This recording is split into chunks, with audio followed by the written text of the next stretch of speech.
start the lead in. So, Sarah, will you let me know when Substack comes up? Oh, I gotta pull up Substack. Hold on. I don't have enough screens for this today. I don't want to hear about your technical difficulties. Oh shit! I'm not even signed in. What the hell? So I got the notification that it's going live on Substack. Okay, so I think we're active on Substack then. Yep. Okay, yay.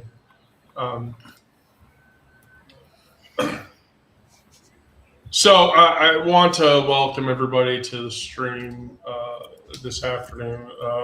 My co-host Sarah, lovely Miranda, the always spectacular Onyx, the very lovely and pretty Kira, and then the always outspoken Brandon. I thought you were going to say the frumpy. No, I was not going to. No, we said that in pre-warm-up. We're not saying that in public. Oh, whoops. Well, it's out there. I mean, look, okay. I'm already way frumpier than you are, so I don't want to fucking hear it. Is it cold there, Brandon? Actually, it is a little bit chilly for May. Here too, we've got a freeze warning. What? See, I told you my weather report was right. It's not right. No, there's no snow, just freeze. Exactly. That is too cold. Call right me now out. for me. That's not nice. So happy May Day, everybody. 1st of May. It is Beltane. So Happy Beltane.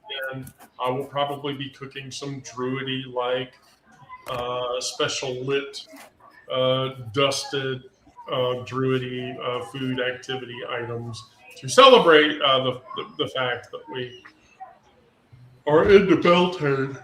So wonderful. So I sort of worked up a little script for this. So I'm going to just go right into that. Good morning. Well, actually afternoon in this case. Fuck the weather report. It's May 1st. The air sort of tastes acrid and distasteful. Because the DOJ published a 197-page document that says that gender-affirming care and being trans is, and I quote, religious persecution for having to allow it to happen. And so... yeah, that's genocidal intent. Yeah, it's 100%. We've now reached the point where the Department of Justice now wants to actively erase every trans person that exists, or can imaginably exist in capacity. So, what does everybody feel about that? Round the room, please. Scared? No, scared. Pissed, but scared. No. Yeah. Angry? Angry, yeah. Yeah, definitely feeling angry. I'm not laughing at that. I am laughing at the sheer irony of how the fuck we got here.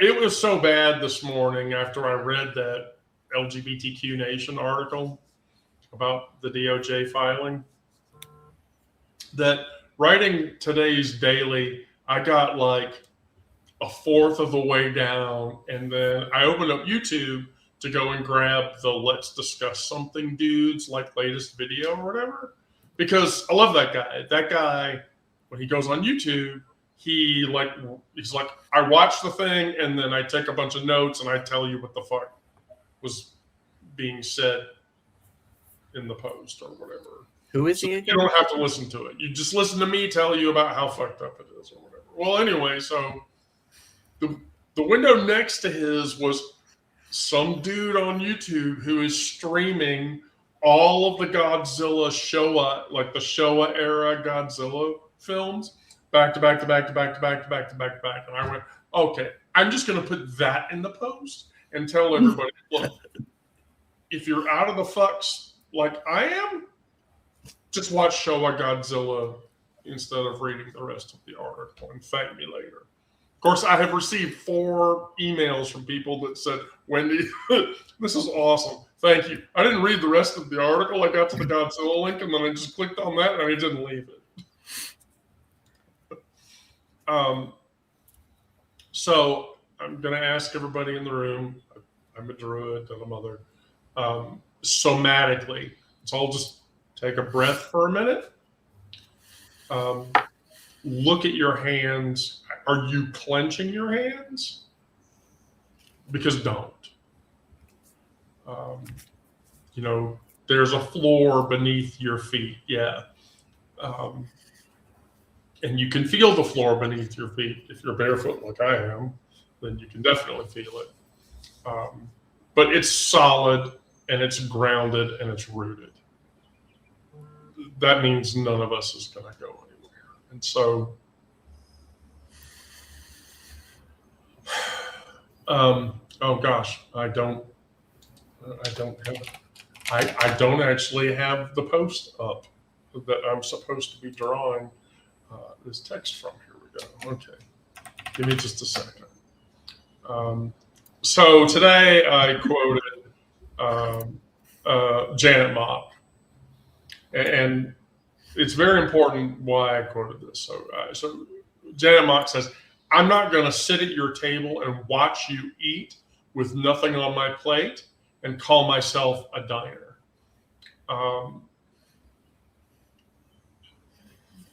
This whole DOJ bullshit, that's the table that Mock was talking about in that quote.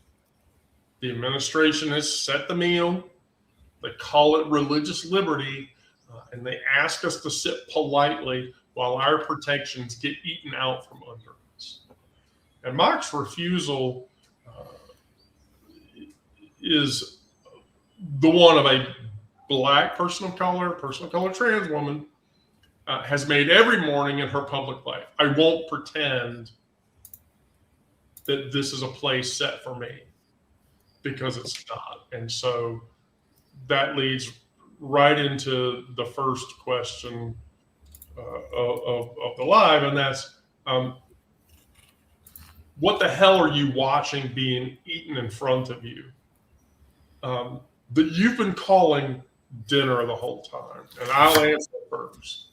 For me, it's my dignity.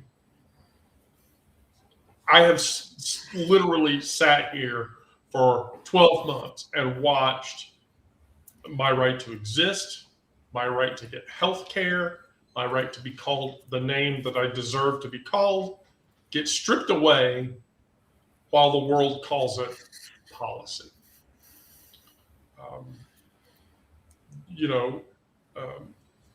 I sat at the table, still am to some extent, and I've been polite and I've been quiet, and they ate my protections anyway. In Mock's case, she's just saying, don't fucking sit at the goddamn table with an empty plate. Stand the fuck up. Walk the fuck up. Build your own goddamn dinner. Kira knows what I'm talking about. I mean, how does it make you feel, Kira?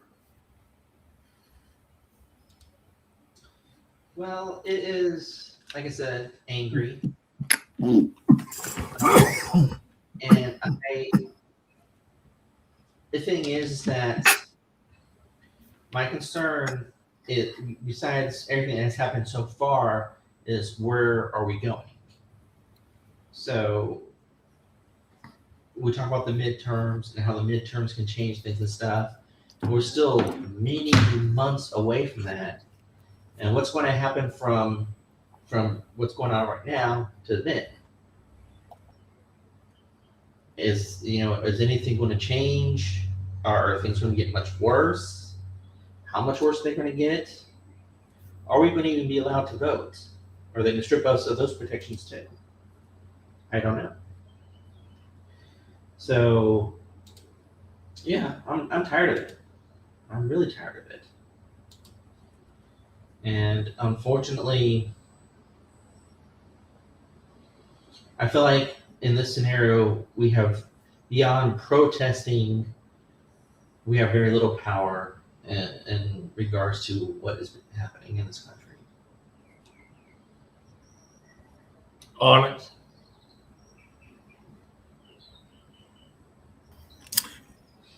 Without, I don't see how there's a path forward without some bloodshed, and I don't know if that's a fair assessment. Maybe some violence, something. I don't think marches every other weekend are going to do it. In terms of trans rights, if we want to stand up and walk out, we also need to find a way to start a resistance, and I don't know what that resistance looks like. I am not the one to lead it, but I can help coordinate. That's where I come in, is in coordination.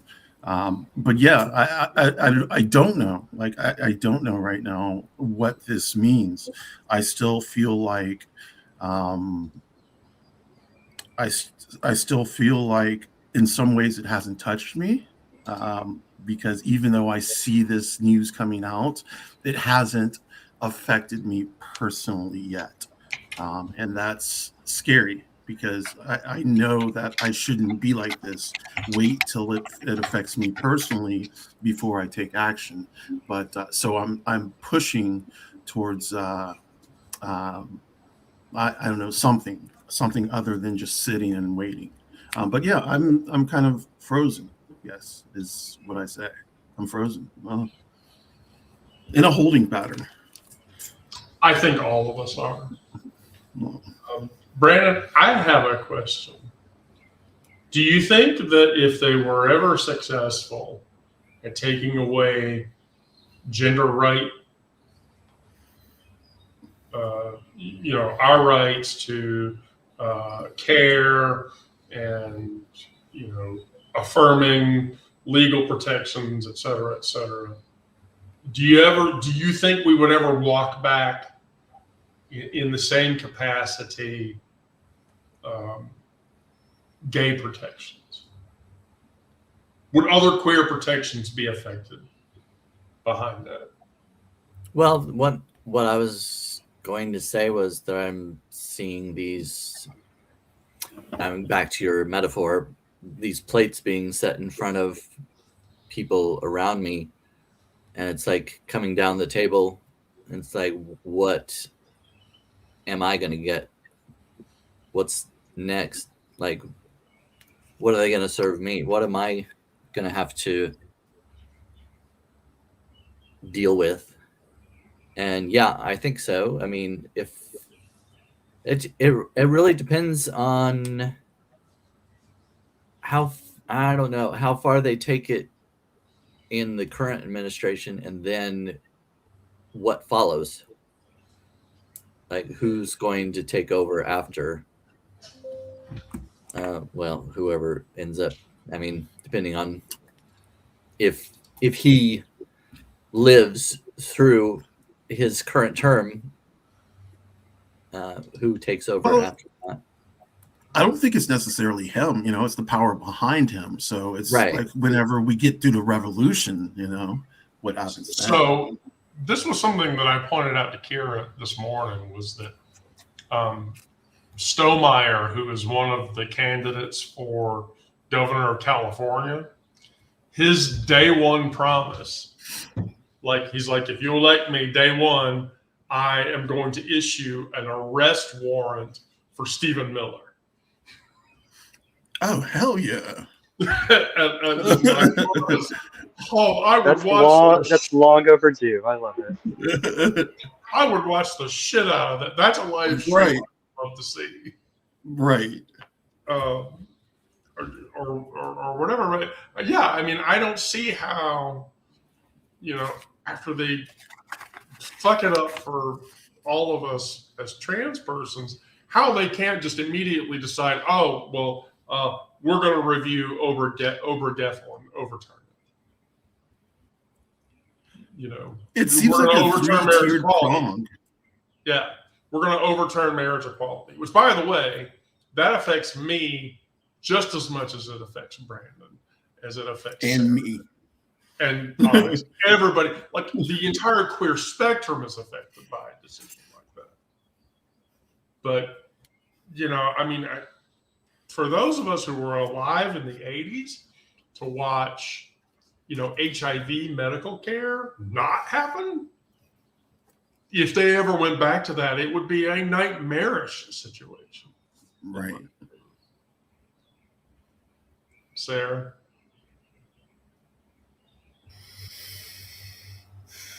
I think my biggest concern is my child's future. When I was growing up and going to school, it wasn't like there was really a question about if I was going to be safe or I was going to have opportunities. And now I find myself, you know, worrying what kind of future my child has in store for them, what kind of opportunities they'll have, how safe they'll be. Well, not to violate the rules or whatever, but your child is or is not queer identifying? Is. Okay, right. So, yeah, I have kids, and all of my kids are in one form or another queer identifying. Gizmo is a pan. Charlie is ace. Although I think that would be disputed at this point, but that's a different story. That's another story. You know, my oldest doesn't feel a gender at all. Has told me, you know, Mom, I feel like highly that I am agender. Okay. And so, yeah, the thing that you're talking about, Sarah, that's the thing that as a mother, I desperately worry about that. I desperately worry about that. Miranda? Yeah, I'm really worried about my kids too. Our older one is graduating high school later this month, assuming they get all their shit turned in. And that's that, like, they don't see a future for themselves because Right. of the situation in this country. Yeah, it's makes me angry and brokenhearted. And one of the things that really weighs on me is all of the people who tell me not to worry. The well-meaning allies who are like, oh, it can't get that bad. And you know, it is getting that bad. But they don't want to see it because then they would have to be active allies instead of just sloganeers. So it's like it creates a world where we can depend on fewer and fewer people. Well, I mean, AI is having that effect, clearly. Clearly.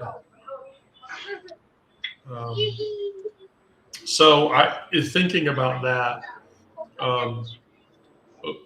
I quoted Pedro Almodovar. By the way, I'm pretty sure Miranda knows who that is.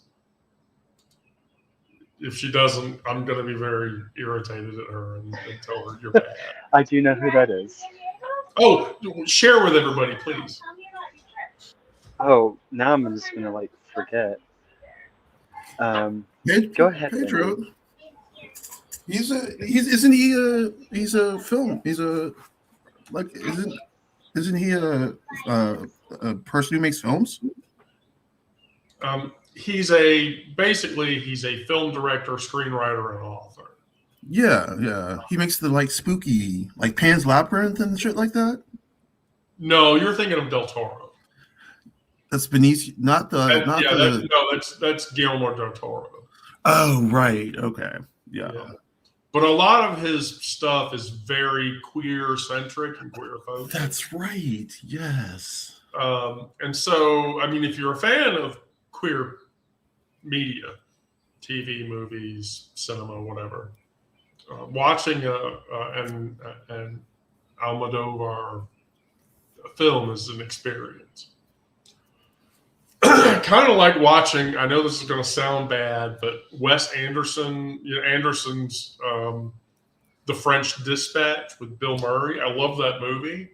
It is the most disjointed and fucked up movie you'll ever watch, but Anderson's films are all like that.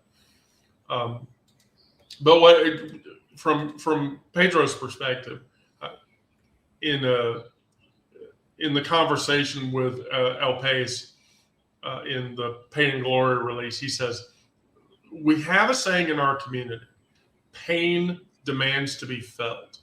It's the body's way of insisting on its own dignity."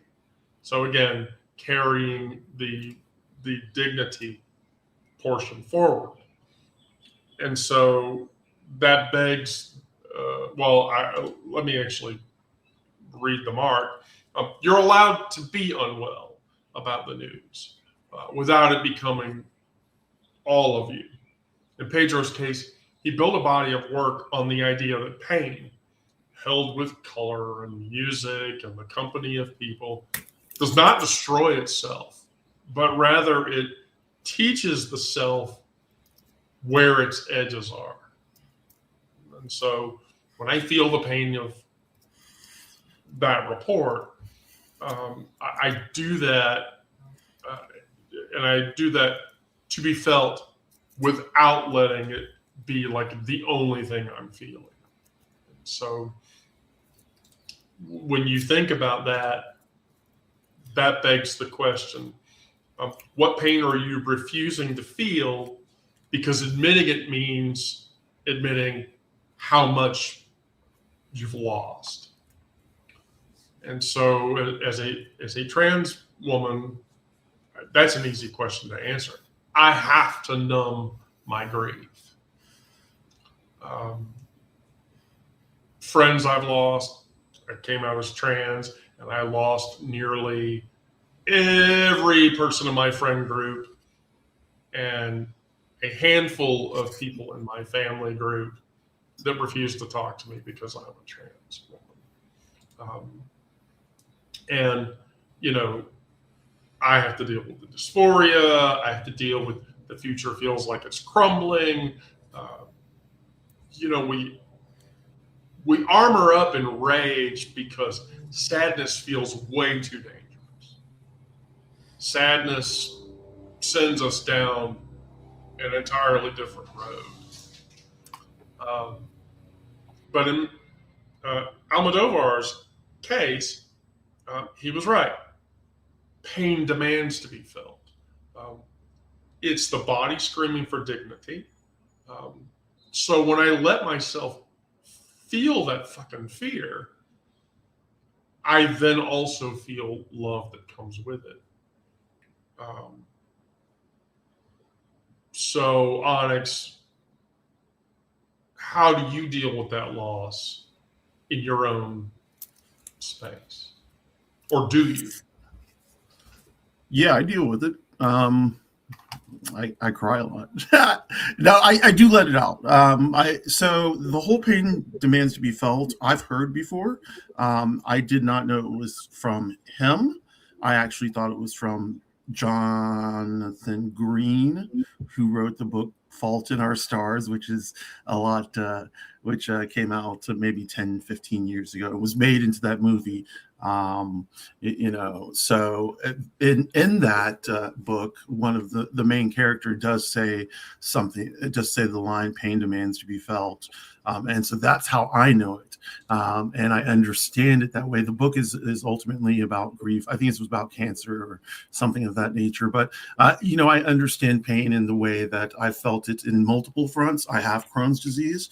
So physical pain demands to be felt. And what have I given up? I've given up lifetimes of being out, going places, going with friends. I've given up my dignity because I've shat on myself in multiple locations all over the place. Pain demands to be felt. You have to be willing to go through it. You have to be willing to understand that if you don't go through it, it's going to explode at one point. So you do let it out. There's a pressure valve, and you have to let it out little by little, because if you don't, you're going to explode. So yeah, pain on all fronts, mental, physical, emotional. I just release it just a little bit every day, get some of it out. I've got wonderful mental issues too that, affect me, and in affecting me, I have to, I don't know. At one point I told Brandon something about, or maybe all of y'all something about how I get rid of some things where I will put on like sad music and make it so that I really get in my feels. And then I'll put on like the heaviest, deepest, dankest bass music and dance till I can't feel myself anymore. It like exercises all negativity. And yeah, so sorry. No, not at all. So this is a question for Kira. Do you ever feel like you suffer from survivor's guilt?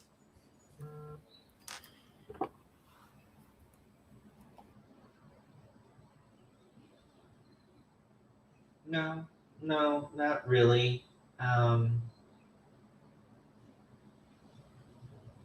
Yeah. I mean, it's, when we talk about pain and, feeling it and stuff, when I came out, my parents are fairly accepting. They had issues, but they accepted it. Of course, my spouse at the time wanted a divorce. My kids were somewhat accepting, but they didn't really understand at the time because they were young. But one thing that was very clear was that I was not allowed to visit any of my family, as far as my parents' family or my mom's family. They would not accept me, and my parents did not want me to be put in situations where they would have to defend me. So I was not allowed to be around any of these family members. And that includes when my last living grandparent, my grandmother, when she passed away, I was not allowed to go to her funeral. My parents worded it as, you can go, but there'll probably be a fight and we'll have to defend you and it's going to turn to spectacle and it's better if you just don't go. So, yeah. So I don't see any of those family members ever anymore. My parents will give me news about what's happening, but I still can't visit them. It's just the way it is. Miranda, don't you have a similar experience? Yeah. So like my parents, my mom is very supportive of me, but my dad is like, I support you, but so that comes out in all kinds of little ways. When I came out, I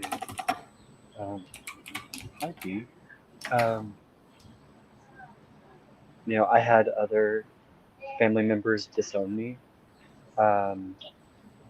My mom's dad was one of those. Came out. He and I never spoke again before he died.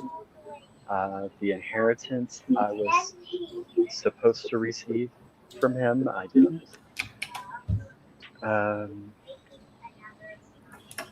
And then, like, on the other side of the family, I've got religious in-laws who treat me okay to my face, but definitely don't approve of me.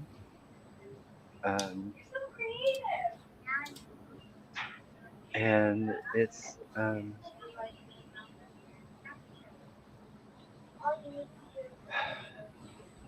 like even the more supportive members of the family see me as a burden to everybody else. And yeah, that hurts.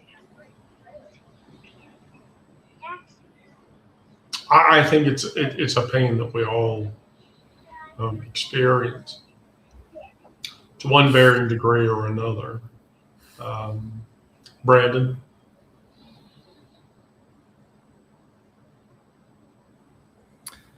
I don't have trouble suppressing my feelings. I used to, but kind of around the time I read this book called The Mindful Way Through Depression, and it was about mindfulness, which was about basically accepting how you feel instead of kind of ignoring it or suppressing that kind of thing, allowing your body to feel the way it feels, allowing your mind to think certain things, and not berating yourself when negative thoughts come up. You just accept that your mind, you can't stop your mind from thinking certain things, and you can't clear your mind like a lot of people say, like in some kind of meditations and things, they'll say clear your mind of all thoughts. Well, that's not possible, but you can just focus on your breathing, and when thoughts come into your mind, you acknowledge them, and then you just put them aside and go back to your breathing. It's just, I don't know. So I've kind of learned to accept how I feel and just accept it as that's the way it is. There are certain things you can't do anything about. Kind of like the what's that? The Serenity Prayer, accepting the things you can't change, etc. Give me the grace to accept the things I can't change. Oh, change the things I can't. Oh, I forgot it. The wisdom to know the difference. The wisdom to know the difference. Right. Isn't that the Alcoholics Anonymous prayer? Yeah. Yeah, that's the. Yeah, I went through. They use that. I don't know where it came. I don't know if they necessarily came up with it, but they use it all the time. They use it as part of their program. Right.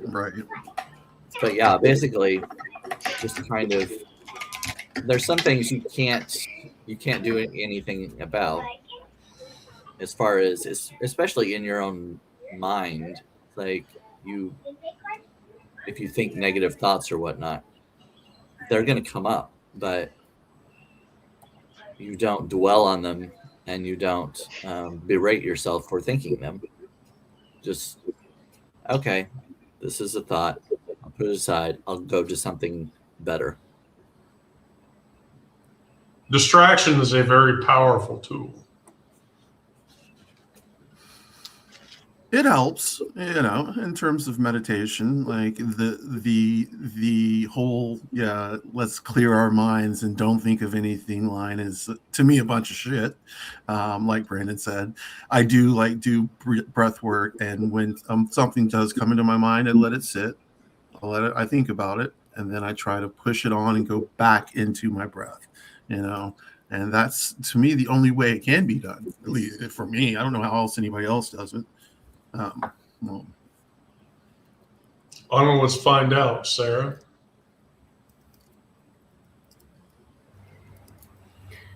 conversation's been kind of all over the place. I don't remember what the question was. What pain are you refusing to allow yourself to feel? Because admitting it and admitting how much it affects you draws your attention to what you've lost.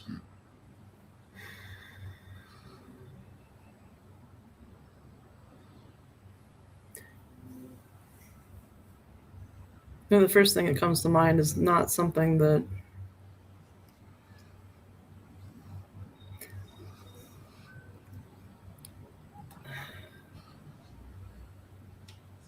that comes to mind isn't something that I'm really grieving having lost even. And because I haven't come out to this group of people in my family, it's not even reality yet, but it's not a far-fetched idea that they wouldn't be accepting.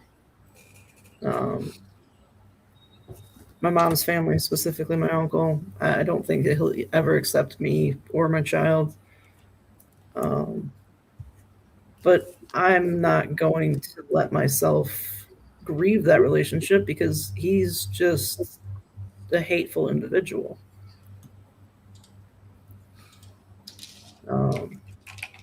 But on the other hand, on my dad's side of the family, a cousin who initially was very accepting hasn't outright become not accepting, but there's definitely a shift in how she communicates now. Can I ask you a question? Yeah. Is this a family member who is aware of the fact that your child is queer identifying, or they're not even aware of that? I don't know they're aware of that, but they're aware of me. Right. Right. And more recently, their communication it's got a different feel to it. It doesn't seem as open. Right. And that's a relationship that I would grieve if it ended up becoming problematic. Yeah. I mean, we'd have to grieve that loss. When the song stops. Well, before I even go into that, Andrea Gibson. Miranda, tell everybody who Andrea Gibson is, and if you don't get this one right. So Andrea Gibson was a poet, non-binary person. They were the Colorado State Poet Laureate a couple years ago before they passed. Absolutely phenomenal poet. Lots of work about being queer and about loving and being proud of yourself, despite all the usual shit. My favorite, really powerful poet. Yeah, my favorite of which happens to be pole dancing to gospel hymns. That's my new band name, pole dancing to gospel hymns. I'm going to start a band and name it that because holy fuck. So what she says in Lord of the Butterflies, which was 2018 published. I love you when no song is playing. I will love you when the song is over. And so this is the line that vibrates under your sternum, especially on a day like today. Yes. Gibson left in 2025.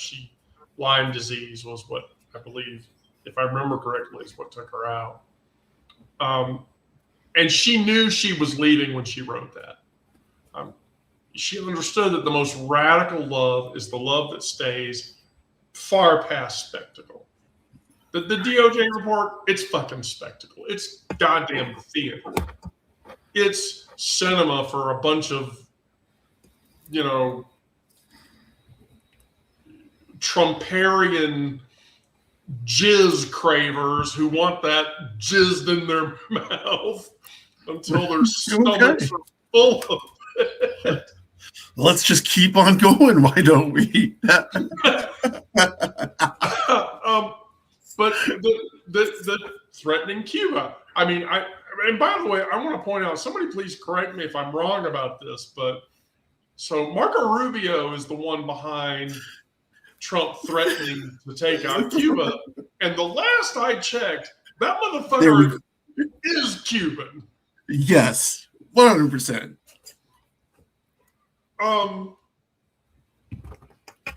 We're gonna fuck Cuba up, predicated by another Cuban. I don't get it. Internalized racism? Yeah, big. It must be. Yeah, forgive me for saying this, Onyx, but I'm tired of the goddamn Uncle Tom routine. Well, Uncle Tom got a bad name because the real Uncle Tom was good, but like, yeah, the whole Uncle Tom routine is like as the name is used today. Yeah, Marco Rubio definitely falls into that category. Yeah. Poor guy. Yeah. Right. But he is shaping policy, so it's not like poor guy. He's shaping policy. I mean, he had to posthumously. He had to take all that burden. That sucks. Maybe 100 years from now, some clarifying moment will happen where people will be like, "Oh, we don't say that anymore," and here's why. Here's why we don't say that anymore. But yeah, but in Gibson's case, I mean, what you carry is the practice of loving people in your own house. The green in the front yard, the body that keeps you, whatever. That's the thing that's important. So, it begs the question, who the hell are you going to love tomorrow morning when the song stops playing? Because it'll stop playing. Starts back up again, but, And so for me, not the performative love and not the stuff that I shout from my chair in this office. I mean the quiet, stubborn love that stays when the circus ends or whatever. And so, and what it is my love of my family. There are some mornings I get woken up by a very soft, gentle, and kind hand rubbing on a random part of my body. Because it's time for me to get up and get on a fucking meeting that I don't really want to get on to begin with. And depending on, what day of the week it is, it could be one hand or a different hand. But that love, as much the love for my family as much as for my community, for the strangers who are nodding in the street, for the grass that's growing out in open fields. That's the love that says, I'm here and I'll keep you safe. Every time I get on the train and somebody looks at me and says, that looks really nice on you, or your nails look really good and they match your color very well. Or that necklace is really attractive. That's the thing that being seen and then being recognized. I can imagine, Brandon, from your perspective, that kind of recognition and that kind of love is quiet because you're out in the Midwest. Would that be true? No, the cows tell me every day how good I look.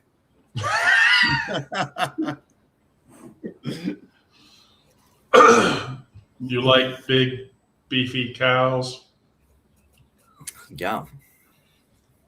with lots of girth?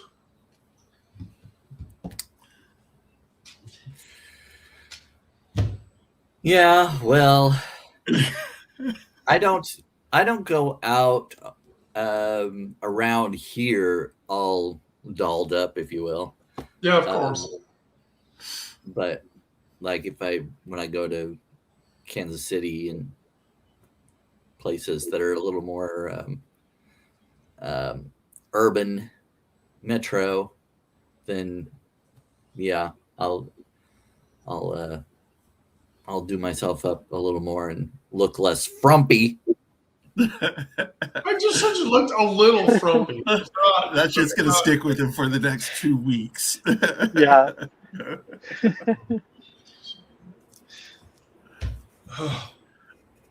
no hope for you, Brandon. You know that. You just need to come to Atlanta so that I can find you a husband, and then you can get married, and you can go back to the Midwest, take him back with you. But there's a husband here in Atlanta. Oh my God! In Atlanta, yeah.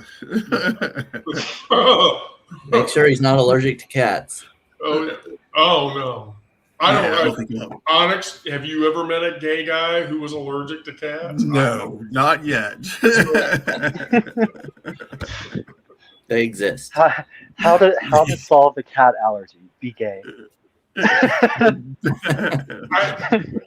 I just want to point out, like, if you're gay and you have a lot of cats, Kira knows what I'm going to say, but I feel like that's way too much pussy around you than you want if you're a gay guy.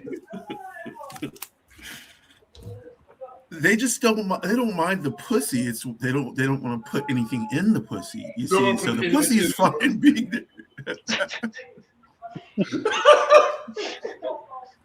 I don't mind it around. Right. No. It's different when you get your fingers in it and then you're still.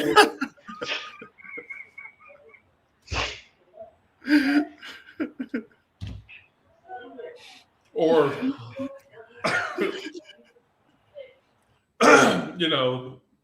that allure is all over the room at 9 a.m.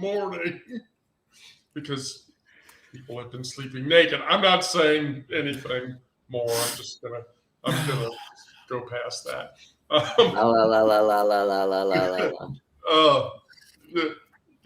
Kira, who are you gonna love tomorrow when the song's over? Well, you made a good point for family, of course. But there are many people I love, so they will all be included. How many people do you love? Well, geez. That's a lot. Honey, the bedroom's not that big. It's not just the people in the bedroom. Besides, it's a king bed. It fits multiple people.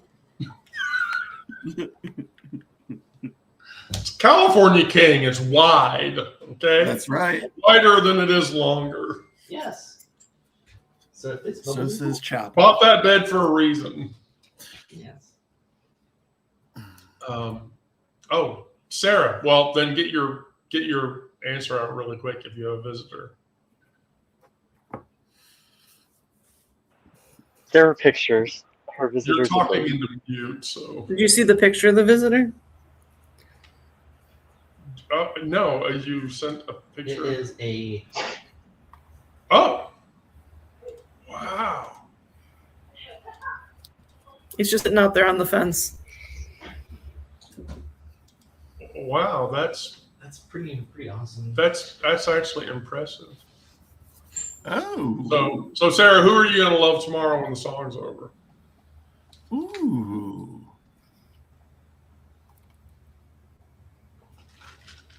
Wait, I know. Kirsten and Avery. Kirsten Avery and Isabella. I'm sorry. Isabella. Isabella. Sorry. That bird looks cool. I'm sorry. I think without being too specific, I'm just going to say that I will love the same people then as I love today. It's always a very good and diplomatic answer. Kind of love those. Yeah, I feel like that's completely diplomatic, Sarah. You're And I love the fist to the mouth, just to cover everything. No laughter. Stern, staunch. Sarah, do you have a king size No bed? cracks. yeah, Sarah, do you have a king size bed? No, I have a full. Wow. So if you have Kirsten and Isabel over at your house, you're not going to be doing a whole lot. You'd be surprised. You just work in layers. Layers.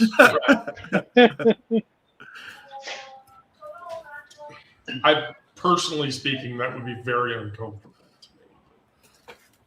I'm not going to make a comment about that. Well, you'd actually be on bottom.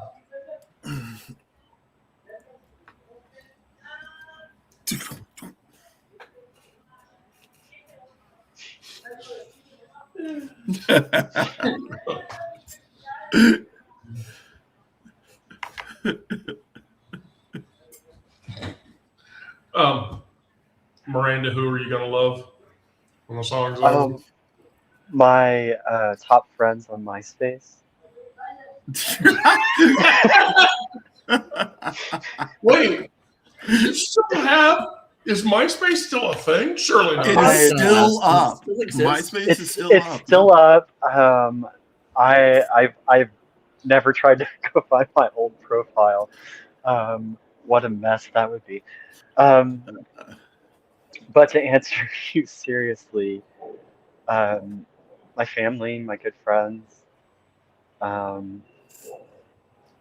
and I especially try to love people in my life who are struggling to love themselves.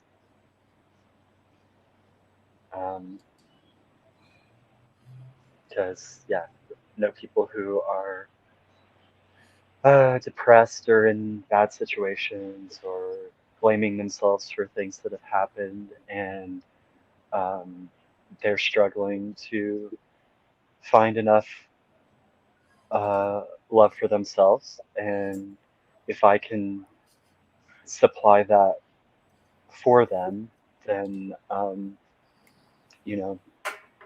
that helps with hope and action and everything else. I tend to agree. Onyx, who are you going to love tomorrow when the song's over? Who am I gonna love tomorrow when the song's over? Well, I've got my little chosen family down here in the A, and they've kept me sane. I've got all y'all on the interwebs, which have kind of kept me sane too in my insane moments. So I appreciate that. But I lost pretty much my family and all my friends. I lost all my friends with the exception of one when I transitioned, when I came out. So I built friendships back up. I believe in those friendships. I believe in creating hopefully lasting friendships, long-lasting friendships. And those are the friends, those are the people I'm going to care about, and hopefully they will care about me when times get tough, when I break down, when they break down. I want to be there, to be able to lean on, for them to lean on my shoulder, to be able to lean on their shoulder, just a whole mutual shoulder lean and shoulder hug. I want just to be that person for that person, like Miranda said, the person for someone who needs help, who's struggling that day. I am that person. If you need help, and I can be of service. Just come find me anywhere. So yeah. We're all looking at your cute puppy, Sarah. He's my Oh, Who wanted attention. A dog wanting attention, I'm completely shocked. I think he has allergies. I'm completely and totally shocked. So Brandon, I'm gonna tail back around to. Did you want my my meal for the day? It involves beans. No, I'm just kidding. Oh, tell your dog to turn gay. He'll stop his allergies. Yeah, go ahead. Oh, okay, sure. So my food is medicine. Iterative was wild greens in the month of May. So nettles and dandelion crowns and lamb's quarters. You basically blanch that for 60 seconds and then shock it cold and fold it into eggs with butter and a hard pinch of salt. And you will make the mother happy for eating that. How do I shock Like it? Come out again? Shock it cold. Kira, can you please answer Brandon, who is clearly not the culinary expert? How do you shock something cold? You have basically a bath or a bowl of cold ice water and stop the cooking process. I know. Wait, let me ask you, Brandon. When you cook pasta, do you cook pasta al dente or do you go softer than that? It depends on soft. It depends on what I'm gonna do with it after. If it's gonna be a pasta bake, I don't want it too soft because it's still gonna cook more in the oven. So just depends on what kind of dish it is. Yum. Yeah. If you're gonna, you want to stop because it's going to continue to cook even after you take it out of the water. But I grew up on al dente noodles, so softer consistency pasta in my mouth it just doesn't sit. It needs to be a little harder, chewier, and just like when I bite into the cannoli, I want the cream to go. Yes, you do.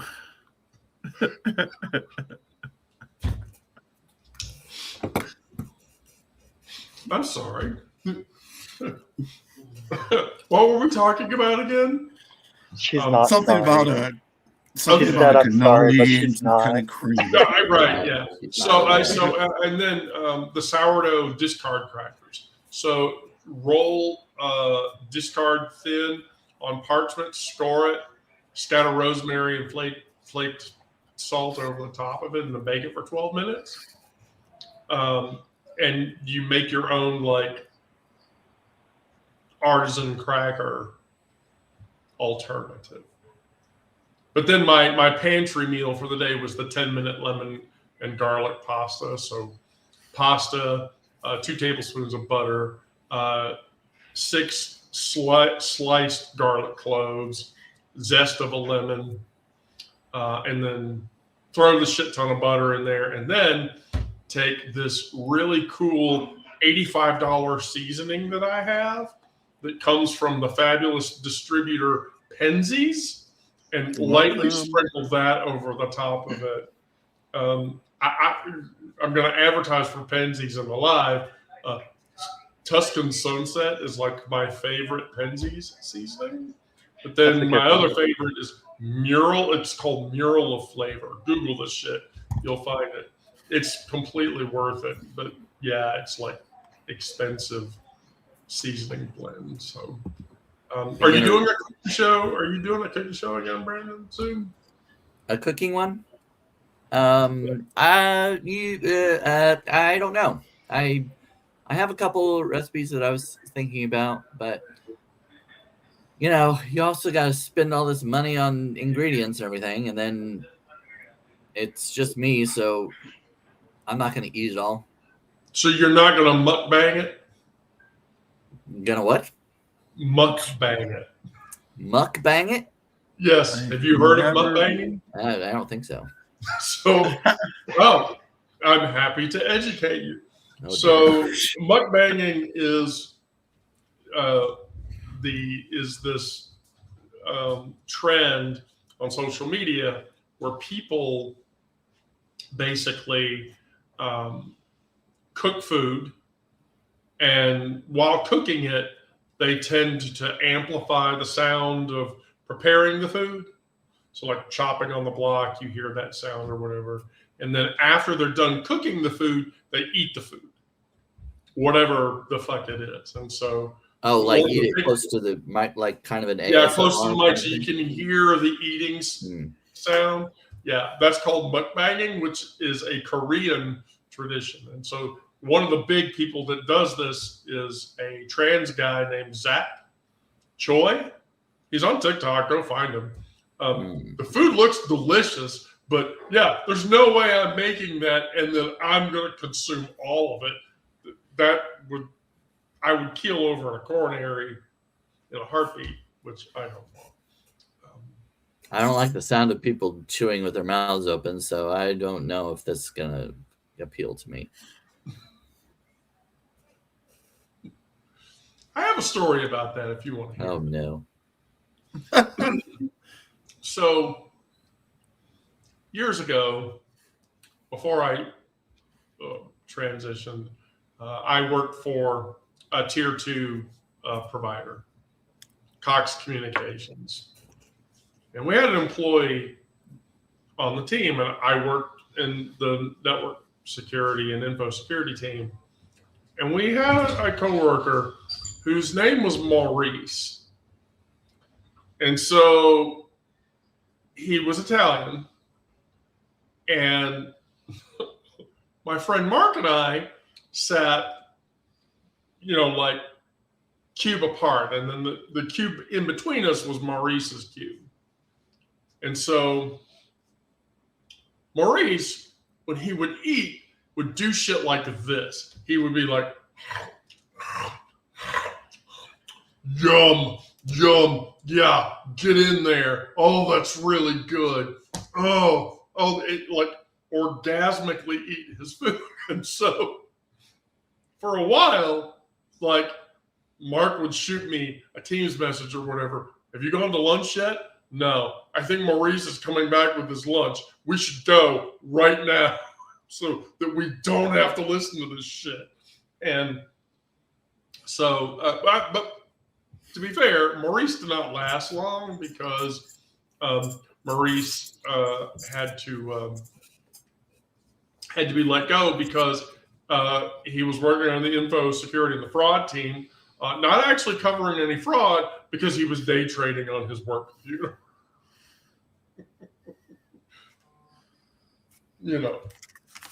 Typical. But anyway, so with that, I said this in the meeting chat. We're going to drop off one by one so I can make sure that the stream all gets to PeerTube and to Substack and to the Blue Sky endpoints appropriately rather than just cutting the live off. So everybody gets their final words. I'll let you go first, Onyx, and then you can gracefully. Thank you so much. Move onward. Thank you. Thank y'all, all of us, all y'all. I appreciate it. My hosts. Thank you, Wendy. I always say no trash, no transphobia, no racism, no ableism, no sexism, no homophobia. I add on to that, no xenophobia, no, what did I say? No Islamophobia, land back, reparations, no borders. Thank you. With that, we say fuck Trump and fuck ICE. All righty. Bye. Miranda. Love yourself. Love each other.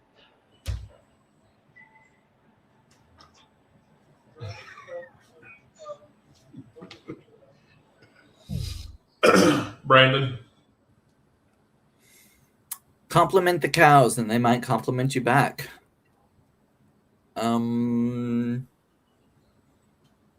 Get all dolled up and go out. Oh, it's Friday. I might be doing this. Okay. Next Monday, Brandon. Monday. Sure. Excellent. Thank you as always. Kieran. I really don't have anything introspective to say. I just, when Brandon was talking about mindfulness, I just wanted to say that one of the great lessons I learned in regards to mindfulness is leaves on a stream.